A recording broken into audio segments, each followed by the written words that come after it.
confused and fascinated, so we're on the right track. Next speaker is Sarah Jacobs, and her title is The Challenge of Defining Species in Young Lineages, case study in Castilleja pilosa species complex. Sarah is a postdoctoral research associate at UCLA with Philippe Zapata. Let's welcome her. I'm scared of this microphone. I'm gonna use this one. Okay. Well, it's a real pleasure to be here speaking with you today. This is my first time speaking to California botanists specifically, so it's really great. As Jay mentioned, I'm a postdoc at UCLA right now, but this work was done during my PhD at the University of Idaho with Dave Tank. Sarah Herzog also worked with us on this project. She was an undergrad at the time. She's a master's student at South Dakota State University now. So yeah, I'll just kind of dive right in here. So I'm a botanist and a plant systematist, and I work in a really challenging group of plants called the paintbrushes. This is the genus Castilleja. This is a very challenging group, and a number of other people have said so. H.W. Rickett writes that the genus Castilleja is one of those that make botanists wish they had embraced some easy branch of science, such as theoretical physics. And I have to say that I know how he feels, because this has been a very challenging group to work in, but I like a good challenge, so I'm excited to make a career out of this. These pictures at the top are some of the species that I'll be talking about today, but some of the more charismatic Castillejas are big and showy and red and beautiful. We have Castilleja miniata there on the bottom left, and Rexifolia and Septentrionalis there on the right. Now, as I said, I am a systematist, and there are kind of three major components to our work. There's the study of taxonomy and classification, but also trying to understand the evolutionary relationships of plants, so the study of phylogeny. And then we're also interested in the study of the process of evolution. And so all of these things together kind of make up the systematist's kind of toolbox. But I think the biggest contribution that systematics plays for the broader biological sciences is, of course, taxonomy, in particular, alpha taxonomy. This is the detection and the description of species and the incorporation of that information into our classification systems so that it can be used by the field. So well-defined species are good for everyone. They help us to understand and characterize biodiversity, and they also help us to inform questions of conservation and management. And we've all been hearing a lot today about different species. So this is really a baseline of work for a large number of people. So I'm going to share with you some of my work doing systematics in Castilleja and kind of try to show you how challenging it can be at times.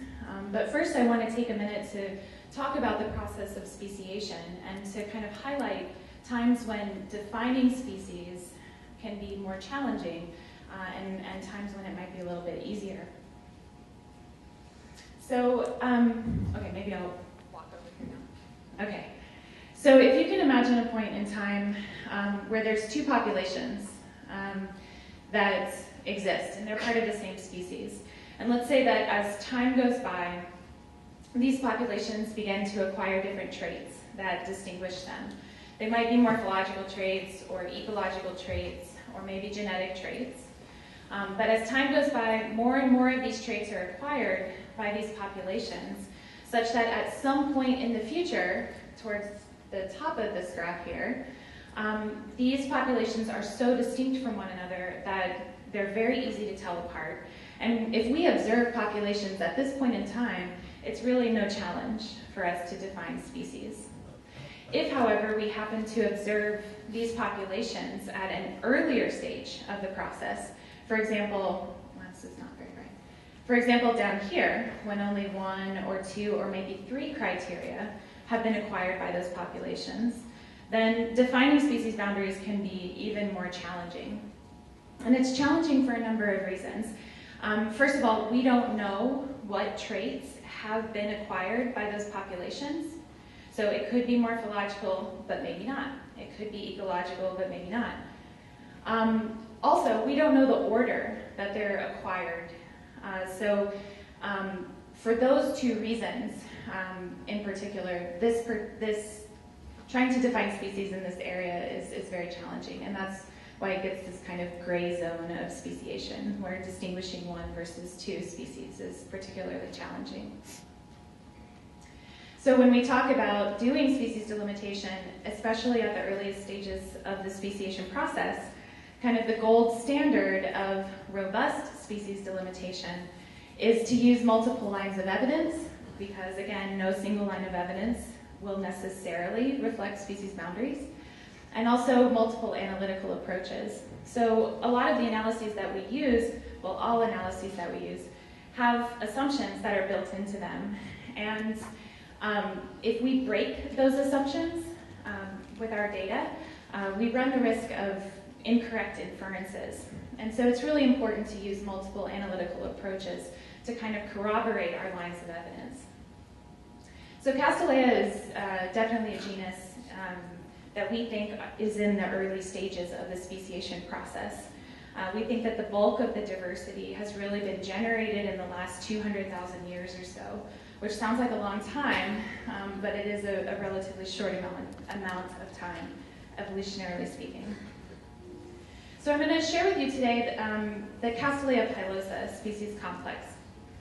And this is a good example, I think, of exactly how challenging this task can be. So this, at its core, is composed of two taxa, the polymorphic Castilleja pilosa. So there's pilosa pilosa in blue.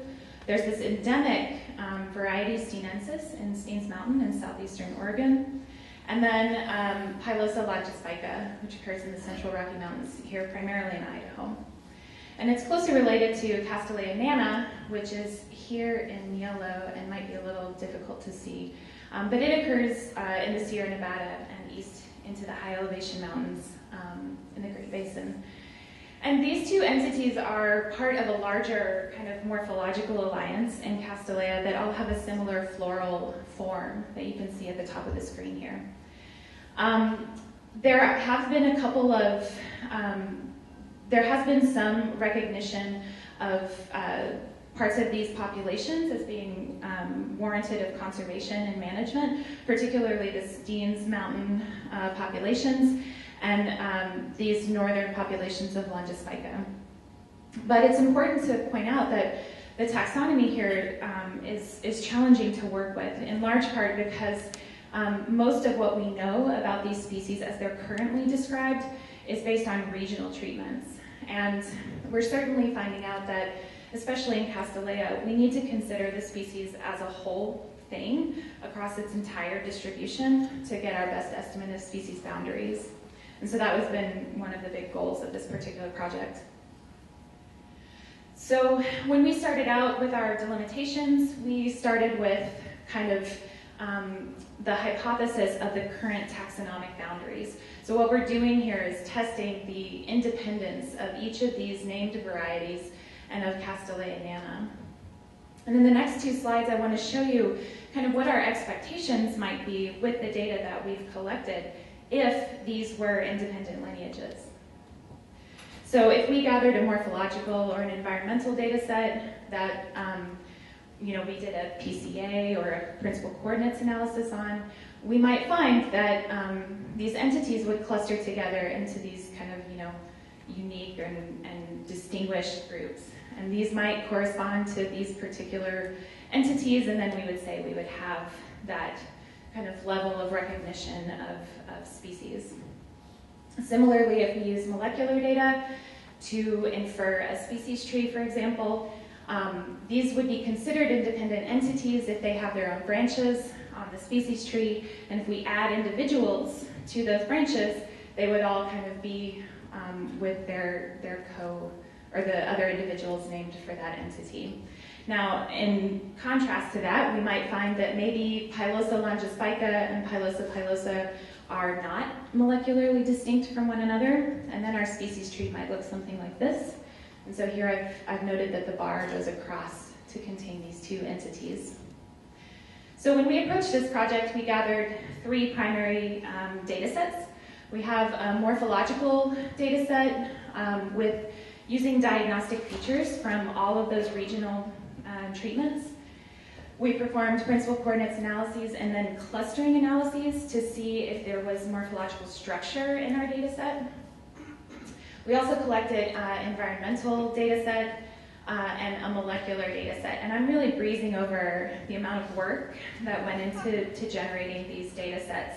I will say, however, though, each of these points on the map, those that have the white circle in them are collections that we took measurements from, morphological measurements. Every dot on the map was part of the environmental data set.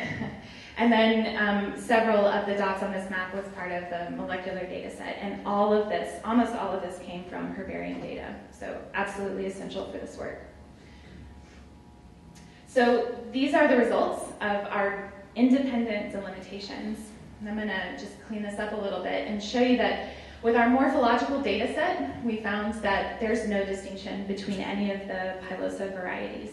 And there's very little distinction between Nana and the rest of them. In contrast, our environmental delimitation suggests that each of these entities really inhabits a very unique environmental niche. And then finally, our molecular delimitation suggests that there is no molecular distinction among any of these entities, which is really pretty amazing. But I will say, we don't actually believe that. So we worked long and hard to gather the molecular data set that I'm using in these analyses, only to find out that we really need so much more data in this group.